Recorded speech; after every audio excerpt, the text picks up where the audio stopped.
Let's talk to George Madgwick, Reform Councillor now down in Portsmouth. Wasn't independent, he's now decided to go to Reform. And why not, indeed?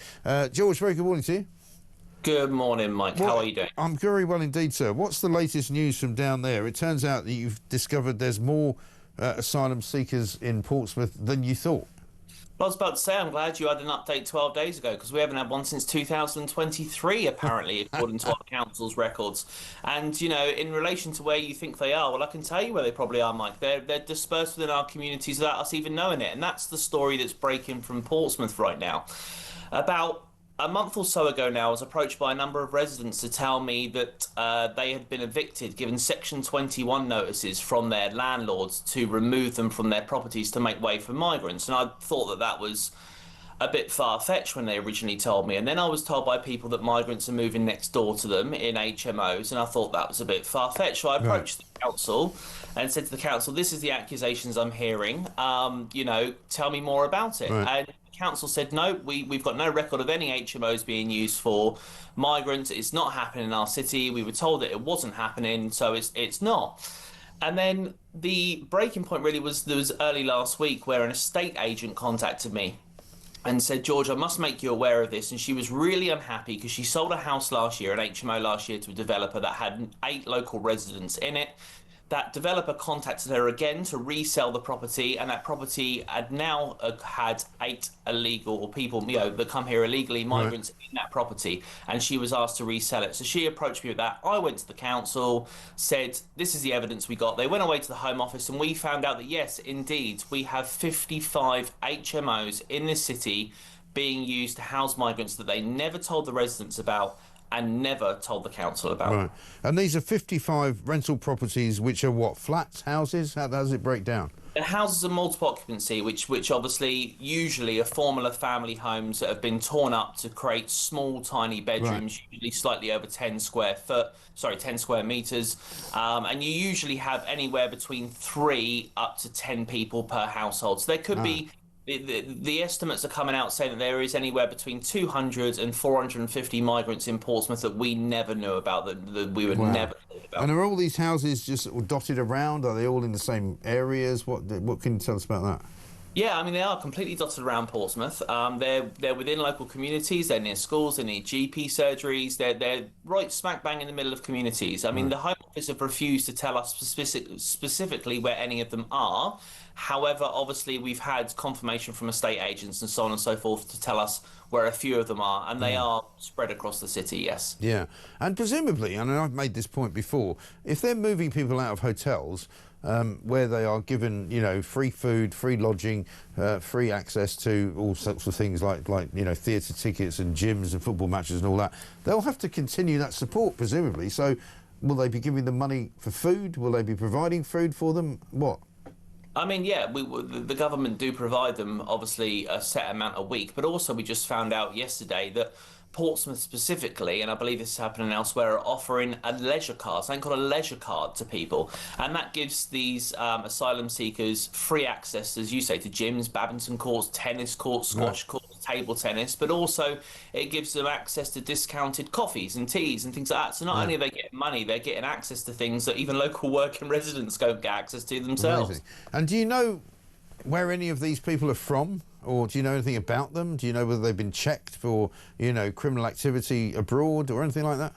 No, Mike, and this is the problem. You'll probably know from previous stories that Portsmouth has seen a spat of crime recently, and arrests from migrants, so it's become a real concern down in Portsmouth. But no, that's the problem, is that, and this is the thing I always tell people, that the issue here is that you've got hundreds now, as we know, undocumented, unchecked migrants on our street. We don't know if these are good people or bad people. We simply don't know. And then these people are free to walk the streets, mix with our communities, and some of them, unfortunately, not all, some of them are a danger. They've proven that. And there's no security for our local residents. And it's the politicians making these decisions. And I always say, Mike, the politicians are elected by the local people to serve the local area. They're not elected to serve foreign-born nationals that have come here through illegal methods. And I just think, in my personal opinion, They need to be in some form of detention centre where it is a secure and safe facility, not only for them, but also for our people, until they're processed and Yeah. due process. I mean, do you even know, for example, whether they've been granted asylum, whether their application is ongoing, whether they've been denied asylum? Because that's the thing that we don't know as well, is that, you know, when they come in, if they lodge an asylum claim, it takes about a year for it to be processed. It takes quite a lot of time for it to be figured out. But they shouldn't be giving them housing if they haven't yet been given asylum, surely to hell.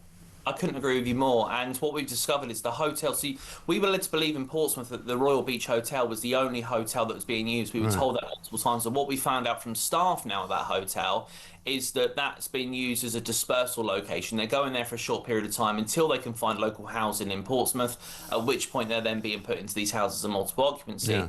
And it truly, truly is terrible. And say the fact that really, really angers me is that the residents, local people, that you got to remember, the people that live in these HMOs, Mike, are usually the most vulnerable people of our society. They're people on low wages, low income, that are just managing to get by. And these people have been given Section 21 notices to be forced out of their properties to make way for migrants.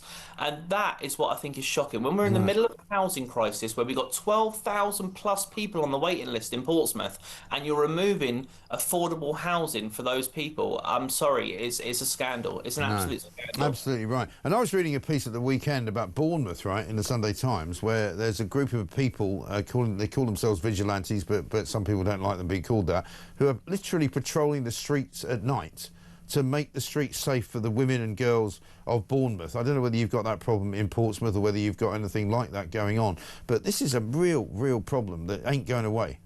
No, it's not going away, and the government need to listen. That group, I believe, are called the Bournemouth Patriots, and there is in Portsmouth called the Portsmouth Patriots that link up. Okay. And the Portsmouth Patriots organise all the peaceful protests, and they organise the things like that as well. And I believe that those two groups are linked together. But you're right, this problem is not going away. You know, originally this was kind of a localised issue, and as you know, Mike, this is now going countrywide. It doesn't matter where you are in the country, there is some form of protest, some form of objection, and I think it's really getting to a breaking point where people have just had enough, and the government need to listen. And the fact that the Home Office have not updated our council since 2023 after reassuring them that there would be no more migrants put in our community is truly shocking. And where else is it happening is my question. Yeah, absolutely right. And what about the flag situation down in Portsmouth? What's going on with that? Because a lot of councils, we're told, are taking down Union flags, England flags, saying you can't fly them for one reason or another. What's going on with you? Well, down here locally, we have just come onto the trend. So I've only seen local residents as of 2 days ago start to put them up, and our council's not yet responded. I am very hopeful that our council will allow this to happen. I think they should allow this to happen. And as a councillor on Portsmouth, I would urge the administration of the council not to take down a single flag. There should be no shame in being patriotic to this country ever, and taking down a flag sends an incredibly poor message. Yeah, absolutely right. George, great to talk to you. Thanks very much indeed. George Madgwick, the new Reform councillor down in Portsmouth, telling us that basically there are 55 homes, HMOs, houses of multiple occupancy, which are now occupied by asylum seekers, which nobody in Portsmouth was told about, which nobody in Portsmouth was asked about, and which nobody in Portsmouth voted for. A couple of hundred, possibly more people than that, living in rental accommodation paid for by the taxpayer, provided by the taxpayer, making a profit for some very greedy landlords, and absolutely no benefit to the community whatsoever.